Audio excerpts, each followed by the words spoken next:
સુરતમાં ભારે વરસાદની આગાહીને લઈને સુરતનું ડિઝાસ્ટર મેનેજમેન્ટ વિભાગ એલર્ટ મોડમાં છે. તમામ જગ્યાઓની પરિસ્થિતિ પર નજર રાખવામાં આવી રહી છે. સુરત હવામાન વિભાગની આગાહીને પગલે સુરતનું ડિઝાસ્ટર વિભાગ એલર્ટ મોડમાં છે. હવામાન વિભાગ દ્વારા આગામી 7 જુલાઈ સુધી ભારેથી અતિભારે વરસાદની આગાહી વ્યક્ત કરવામાં આવી છે. સુરત સહિત જિલ્લાઓમાં 3 થી 5 જુલાઈ સુધી રેડ એલર્ટ આપવામાં આવ્યો છે.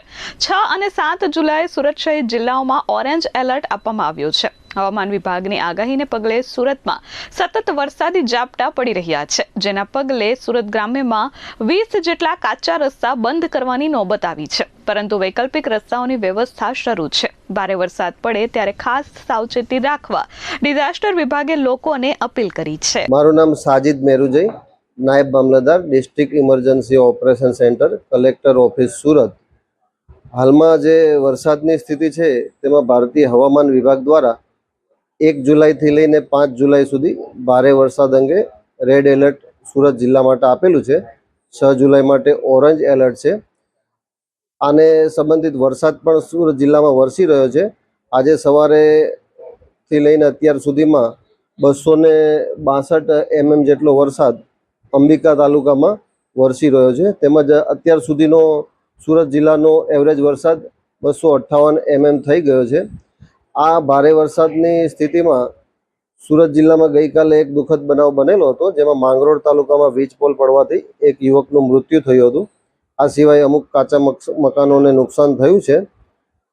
20 જેટલા પંચાયત હસ્તકના ગ્રામ્ય રસ્તાઓ બંધ છે, તેના વૈકલ્પિક રસ્તાઓ ચાલુ છે. પ્રજાજોગ સંદેશ એ છે કે વહીવટીતંત્ર દ્વારા જે કોઈ હવામાન વિષયક આગાહીઓ આપવામાં આવે તે જાણો, એને અનુસરો. વરસાદ પવનના સંજોગોમાં અમુક નબળા વૃક્ષ હોય, વીજ પોલ હોય, હોર્ડિંગ્સ હોય કે કાચા નબળા ઇમારત હોય તેની ઓથે ઊભા રહેવું નહીં, અને આશે કોઈ દુર્ઘટનાના કારણે કે આપણને નુકસાન ના થાય તેનું ધ્યાન રાખવું. હાલમાં સુરત જિલ્લાના તમામ નદી અને ડેમો અને જળાશયો ભયજનક સ્થિતિથી નીચે છે. જ્યારે પણ એમાં વધુ પાણી આવે ત્યારે આ નદીમાં વગેરેમાં જવું નહીં. આ સિવાય આપણે સુરત જિલ્લા વહીવટીતંત્ર તરફથી તમામ તૈયારીઓ થઈ ગઈ છે. સુરત જિલ્લા કક્ષાનો કંટ્રોલ રૂમ ચાલુ છે, તમામ તાલુકા કક્ષાના કંટ્રોલ રૂમ ચાલુ છે. અગત્યના જેટલા લાઇન ડિપાર્ટમેન્ટ છે, પોલીસ વિભાગ, વન વિભાગ, એમના તો રાબેતા મુજબ 24 કલાકના કંટ્રોલ રૂમ ચાલુ છે. સુરત જિલ્લામાં એનડીઆરએફની એક ટીમ ઓલપાડ તાલુકામાં ડિપ્લોય કરવામાં આવેલી છે. એસડીઆરએફની એક ટીમ માંગરોળ તાલુકામાં ડિપ્લોય કરવામાં આવેલી છે. સુરત વહીવટીતંત્ર સંપૂર્ણ રીતે સજ્જ છે. Bureau report S24 news, Surat.